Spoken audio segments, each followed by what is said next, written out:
Coming up today on LinkedIn News Live, burnout is real and ubiquitous, but not inevitable. We speak with an expert who says chronic stress was rampant before the pandemic, but solutions are within reach. Plus, how Tyler Perry kept his film studios open during COVID-19. All that and more next.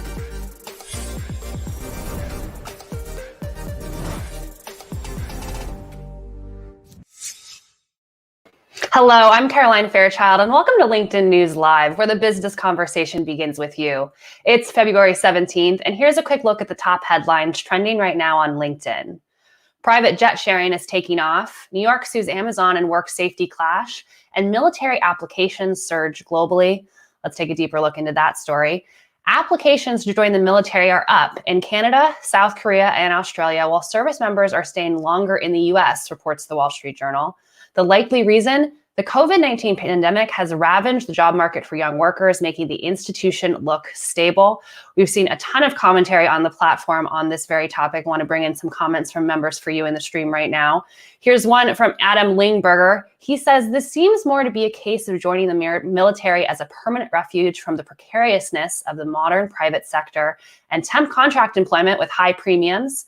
And this is from Adam Geller, who says, I find myself wondering whether some of these applicants need more skills from K-12 education for a digital-first work world.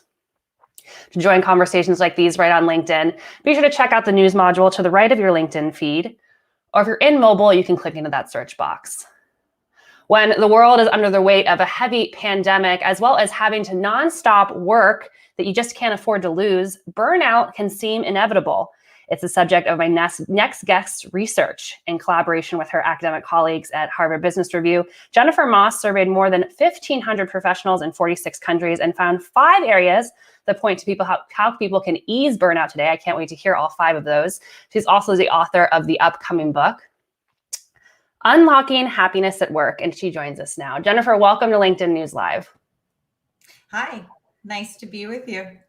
I've been looking forward to speaking with you all week. I can see it in my husband's face. I can see it in my colleagues' faces. We are just burnt out, and I can't wait to hear some solutions that you have for us. But I want to bring up something that you wrote. You wrote that you've been studying burnout for a large part of your career, but nothing could tell you more about the phenomenon than 2020. I feel like I have an inkling of why that might be, but why did you say that? You know, there was just such a major shift that happened in 2020 and through the pandemic. I mean, so many workforce futurists said that it's like we had the future come into the present, about a decade, in the future come into the present. And so many employers were completely caught off guard. And so what it did is it just exacerbated some really bad sort of unsolved problems that were occurring in the workforce that hadn't been addressed, and then just sort of lit a match to, I say, a workforce in drought. And it caused a real ripple effect that was quite dramatic. And it's been pretty painful, actually. And a lot of people are feeling burnt out from it. Let's unpack that ripple effect, that spark, if you will, that you're talking about. Before the pandemic, everybody wanted to work from home. It was the number one perk that people were asking for. And then we come into the pandemic and lots of knowledge workers are working from home, but it's not working for them. Why? Well, it's interesting that we look at this time frame as a work from home experience, and yet it's nothing like a true work from home experience. I used to work from home, pre-COVID, pre-lockdown, and I had a quiet house. I didn't have 3 kids that, I was managing their education. I wasn't exhausted in dealing with chronic stress and fatigue and brain fog. So the experience of working from home can't really be compared to what we're experiencing right now. And I think that what's happened is that people have been thrust into a situation that they weren't prepared for. And even people that really thought that working from home would be this sort of panacea have come to realize that there's a lot of, complexities to that, and that can lead to burnout. And so, when we say work from home and make the decision to work from home, there needs to be more flexibility there. Again, that means when we go back to, what we call sort of, business as usual, we need to be looking at hybrid and flexible situations instead. Right. Instead of just throwing everyone into the situation overnight. Jennifer, let's take a deeper look into your research and some of the reasons why people are saying that their well-being is just going through the tank right now. Actually, the number that stood out to me the most from your study is that just 2% of people said that their well-being is excellent right now. 2%. How does that compare to previous studies? So this is actually quite alarming. I have a team of researchers that I work with. There are, the team actually, one is really an expert in culture and well-being. And then I have two other, researchers that have focused on burnout. And both of them, or all three of them, sorry, said that this sample was highly burned out, some of the most unwell data that they've seen throughout their years of looking at this kind of data. And so it's alarming. And I mean, we're looking at a sample size of 1,500. Ideally we'd want to be looking across, 9 million people or more. But even just within this group, the fact that it reached 46 countries tells us that burnout is universal and it's a major problem. And so that was surprising to me. Actually, only, 1 in 5 even said their well-being was good. So when we also looked at that data, 89% of people said their well-being was worse since the pandemic. That's an enormous number, even if we're looking at a sample size of 1,500. So there's some really big, devastating impacts from this year on people's sense of well-being at work. And let's dive deeper into the workplace and what you found in terms of what the triggers are for why people's well-being is just emaciated during this period. I think we have a graphic of some workplace well-being trends that I'd love for you to walk us through.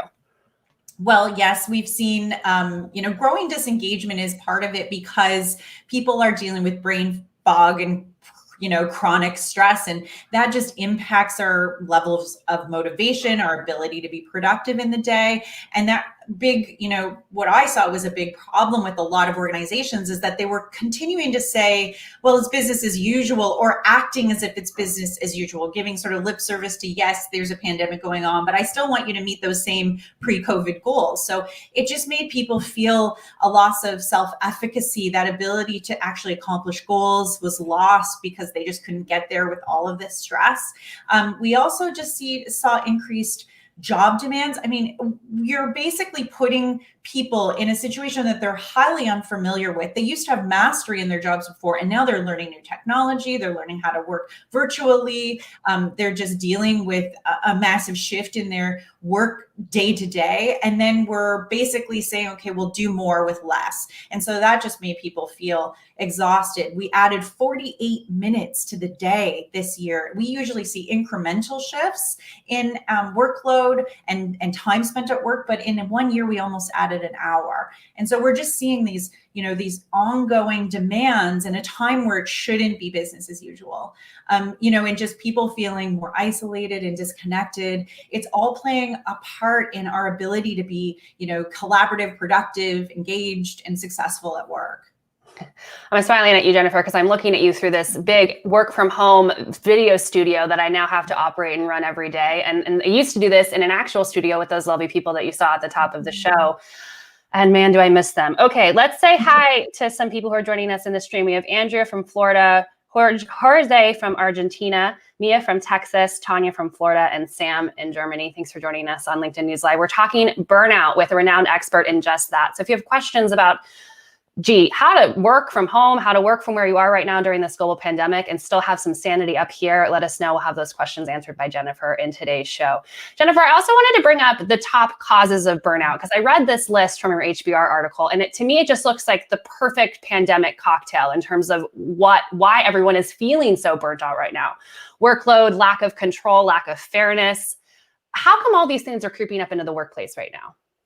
What's interesting is that, Dr. Maslach and Dr. Leiter, who have contributed to the survey, they've been studying this for years. And this is actually what they've identified as the root causes of burnout that have been around for decades. But we've seemed to look at burnout in a different way. There's been, misunderstandings of what burnout really is. And so finally in 2019, when the WHO identified these sort of root causes of burnout as being an occupational stress that has been left unmanaged, it changed the way that we identify with burnout. And so these were always there. They were always problems that were burning people out. And then you add this to this year with all of these changes and it just explodes, right? So especially when you see things like lack of fairness, when we saw so much social and civil unrest, and we're seeing a lot of issues with women in the labor force and them completely like almost being pushed out of the labor force. That has a lot of to do with inequities and systemic issues that have been along for a long time.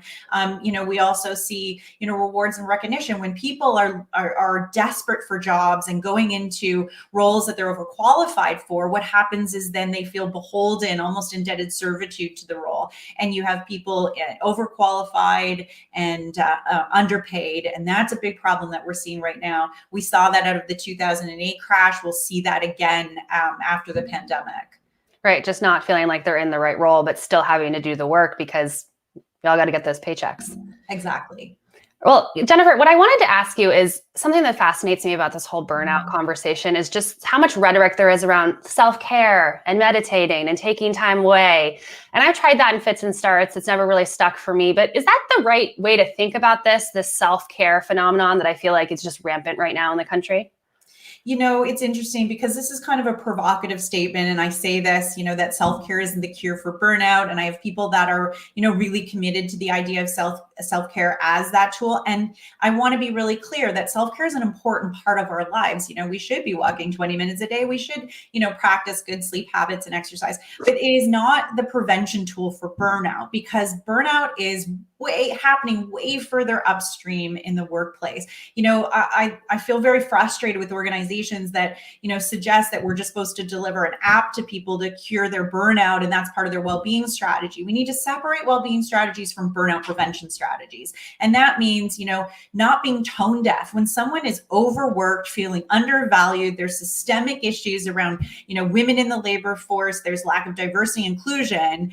You can't solve that by listening to rain for 30 seconds. We need to get clearer about what those distinctions are. And it's really important for organizations to get clear on what that looks like and really look at the research and data and understand what burnout, is in their workplace. A little bit bigger problem than just listening to rain for 30 seconds. Thank you for that message, Jennifer. I think we all need to hear it in the stream. Speaking of the stream, we have more people joining us. Michelle in Virginia, Sean from Massachusetts, Ahmad from Sudan, Michael from California, and Winston in Canada. Thanks for joining us here on LinkedIn News Live. We actually have a question for you, Jennifer. Jan Hunda wants to know, people feel like they have no real connection to their managers since working from home, but at the same time feel micromanaged. How do we address that? I mean, micromanagement can be a huge deal right now. I address these very specific statements in the book with a lot more depth because it's such a big deal. And, what's interesting right now is that 39% of people in our research felt disconnected from their coworkers and their managers. Some people, we got a lot of qualitative data, about 3,300 different responses. And what we found is people saying they just started their job for the first time and they've never met their manager, in person. And so the way of connecting through video conferencing is very challenging. I mean, it's better than not having anything. I think of us 20 years from now, what this would have looked like if we were trying to work in this way. However, it's not a replacement. As soon as we can, we need to be connecting with people in person. And there are ways for managers to be able to figure this out. We need to also understand that micromanaging for the micromanager increases their burnout. So we really shouldn't be, moving towards that way of leading our teams. We need to increase trust. We need to have more grace. And what I say is the most fundamental tool to a leader right now to develop is empathy. We need to start thinking like our team and the needs and react to their needs and not just tell them what they need to be doing right now. Yeah, empathetic leadership has certainly been a trait that we've seen escalate and grow in terms of its necessity during this pandemic. Jennifer, millennials, they're not doing all right, according to your research. They're actually the most stressed out. Why is that?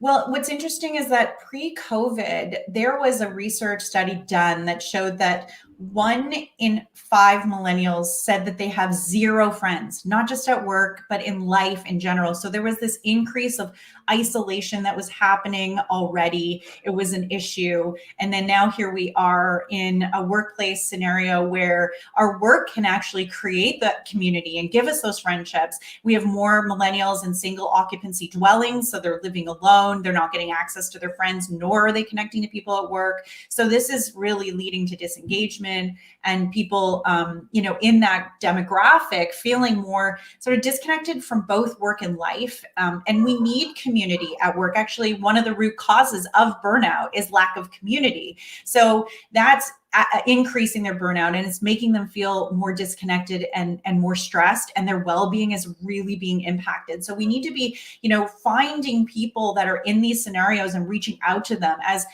as peers and as coworkers. We need to be checking in a lot more on people that are most at risk of burnout. Yeah, let's talk about those check-ins. I see a lot of managers joining us in the stream right now. It's challenging to have what I would describe as a mental health conversation with your boss about how things are going through during this pandemic. What should managers look for when they're in these Zoom one-on-ones with their colleagues to figure out if they are doing okay? Well, this is, I think, one of the most important pieces of sort of leadership guidance I can give is that first, I would, if I had, leaders in front of me, I'd ask them to raise their hand. How many leaders have actually taken a mental health 101 course? How many times have they actually gone to their HR person and said, how do I have a conversation about mental health? Do I know what my resources are? If someone is feeling like they're in a situation where they come to me with mental health issues, do I know where the resources are? Can I direct them to places in the EAP that would help guide that conversation? And so a lot of managers are just ill-equipped, and so then they don't ask. We can do simple check-ins with people every Friday. There's a great interview that I did with Dr. Ellison, who's sort of the president and head of the Kaiser Permanente hospital groups in Southern California. And, he has this group of physicians that he's trained to wear purple scrubs, and he's given them a mental health 101 sort of training. And so whenever you see someone donning the purple scrub in one of their hospitals, you know that they're a person that you can go to. So maybe if managers aren't feeling comfortable with these conversations, equip an influencer or a leader in your organization and make sure they don the proverbial scrub. Make them a person that is known to all employees or to the team, that they can reach out to them if they really need support. I love that. Maybe it's like a pin on the lapel or something so that people can see that in Zoom meetings and know where to go. It's a great idea. We have another question here from a member. He's asking about what about the unemployed, burning out from a job search and constant rejection, plus also being at home? A tricky question, but what's the solve there? This is a big one. We've been seeing more employers, because there's a glut of talent, that there's a lot of, interview and candidate ghosting. And that's a real problem that we need to be careful of, because like any economy, it's cyclical, it changes. And as a brand, you want to make sure that you have those hiring processes in place, that that you're going to have a follow-up to people that are, actively looking. There's a lot of people that are just being left, and that's really hard on their mental health, and it's fatiguing them.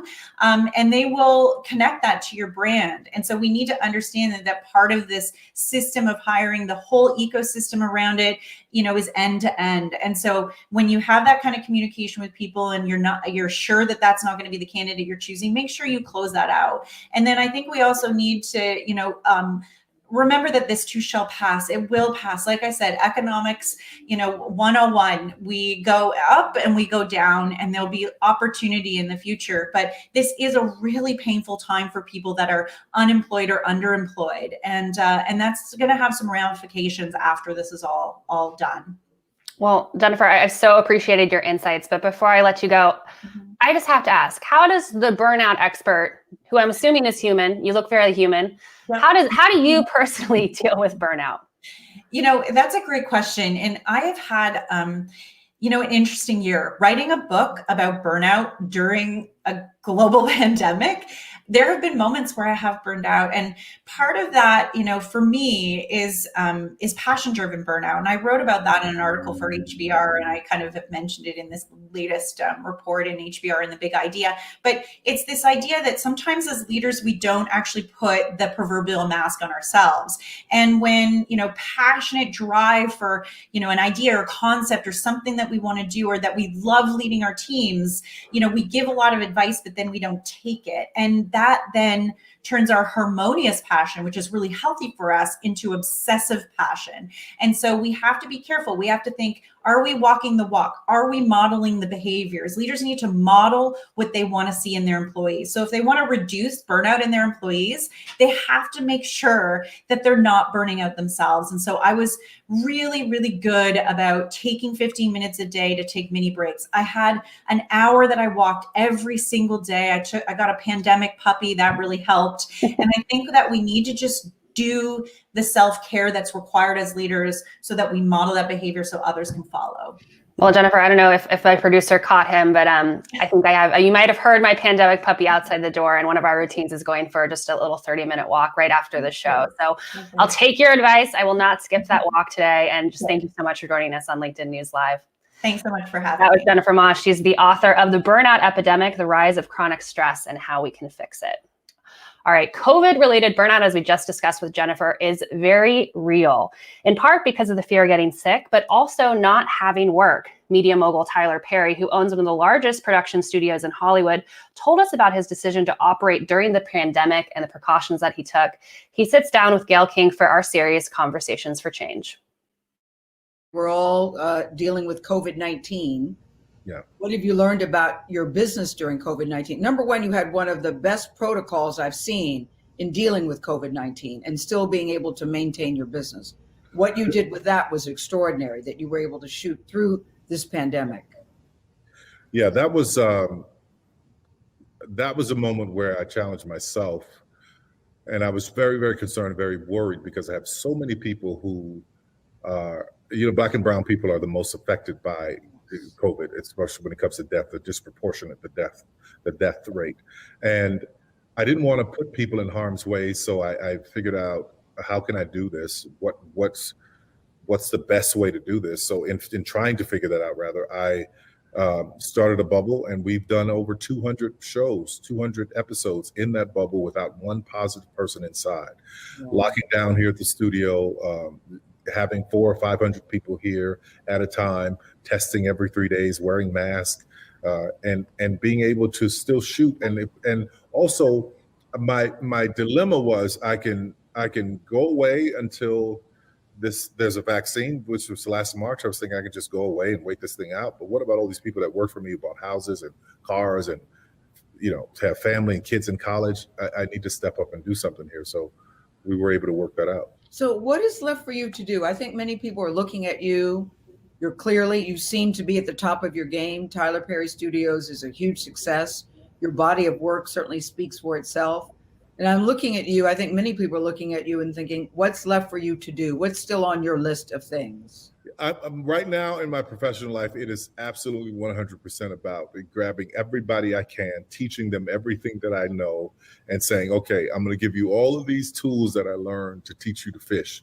And if I can get 10 more Tyler Perrys in their own way, I think there'll be a lot less conversations about Oscars so white and things changing and diversity, because there'll be people who have built their own islands and are able to support an ecosystem that supports other generations of people from all races. So I just think that it's going to be about people having more access to ownership that's going to shift everything, rather than a lot of what we're seeing today. That was Tyler Perry, writer, producer, and LinkedIn's guest editor for Conversations for Change.